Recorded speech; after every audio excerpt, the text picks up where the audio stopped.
Hello, আসসালামু আলাইকুম। সবাই কেমন আছেন? সকল সাকিবিয়ানদেরকে জানাই অনেক অনেক ভালোবাসা, অভিনন্দন।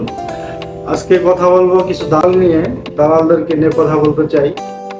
যেমন এখানে অনেক হলুদ সাংবাদিক আছে, আমাদের মেগাস্টার সাকিব খানকে নিয়ে তারা নোংরামি ছড়াচ্ছে এবং তার ভিডিও বানিয়ে বানিয়ে তারা আয় রোজগার করছে, কিন্তু সেই সেই কৃতজ্ঞতাটা পর্যন্ত তারা প্রকাশ করে না। উল্টা সাকিব খানকে নিয়ে তারা নোংরা কথাবার্তা ছড়াচ্ছে। তো সেই প্রতিবাদমূলক ভিডিও আসলে বানানোর জন্য চলে আসলাম আপনাদের সাথে। আজকে কথা হবে সত্যিকারের দালালদের নিয়ে। যেমন একটা দালাল আছে গিয়ে তানভীর তারেক শো করে, এই দালাল কি আছে কথা বলতে চাই। তারপরে 5,000 ভিডিও আছে দেখলাম, 5,000 ভিডিওর ভিতরে প্রায় 3,000 ভিডিওতেই আপনার সাকিব খানকে নিয়ে ঘুরে ফিরে সাকিব খানকে নিয়ে প্রশ্ন করে। বিকজ সাকিব খানকে নিয়ে প্রশ্ন করলে তার ভিউ বাড়ে, ইনকাম ভালো হয়, কথা বলে এবং সাকিব খানের পিছনে লেগে আছে সেই সত্যিকারের দালাল, যারা হলো সাংবাদিকদের সাথে হাত মিলিয়ে সাকিব খানের নামে বদনাম ছড়াচ্ছে। এবং সাকিব খানের কিছুদিন আগে 80+ নায়ক, যাকে অশ্লীল নায়ক আমরা বলি, যাদের কারণে হল থেকে মানুষ মুখ ফিরিয়ে নিয়েছিল। হল থেকে মানুষ হলে যেত না, ভালো ফ্যামিলি নিয়ে হলে ছবি দেখতে পারতো না। সেই 80+ নায়ক আলেকজান্ডার বউকে নিয়ে একটা টক শো করে, সেখানে আমাদের মেগা স্টারকে নিয়ে উল্টাপাল্টা প্রশ্ন করে, উল্টাপাল্টা কথা বলে।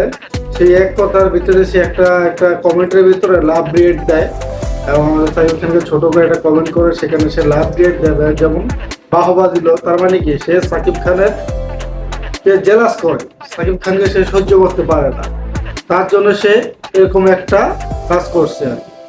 তো সেখান থেকে আমরা সাকিবিয়ানরা প্রতিবাদ করি, অবশ্যই সবসময় প্রতিবাদ করে যাবো। আমরা সবসময় সাকিব খানের সাথে ছিলাম, থাকবো।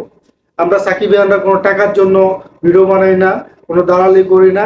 আমাদের মেগা স্টার, আমাদের সুপারস্টার কিনে যেই বলতে আসুক নাকি, আমরা যদি দেখি যে হ্যাঁ সেটা ভুল, অবশ্যই আমরা সবার জায়গা থেকে প্রতিবাদ করব।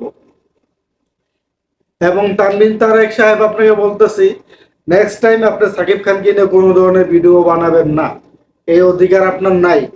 বিকজ আপনি সাকিব খানের এখন থেকে সাকিবিয়ানদের শত্রু, কারণ আপনি সাকিব খানের ভিডিও বানিয়ে ইনকাম করেন, আবার সাকিব খানকে নিয়ে আপনি ক্ষোভ প্রকাশ করেন।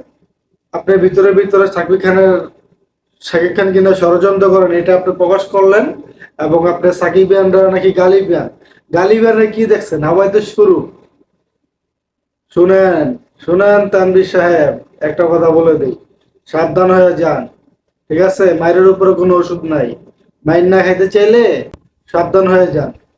ঠিক আছে, আর হলো আপনি যে কোনো বয়সে আপনি মাইর খেতে পারেন।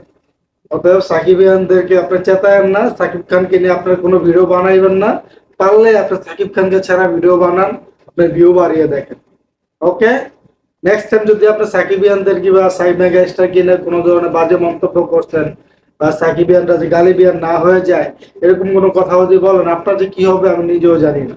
কে কি করলো না করলো আমি আই ডোন্ট কেয়ার, বাট আমি করব আমার পক্ষ থেকে।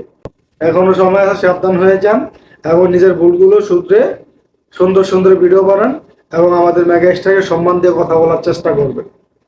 ওকে, সবাই ভালো থাকেন। আল্লাহ হাফেজ।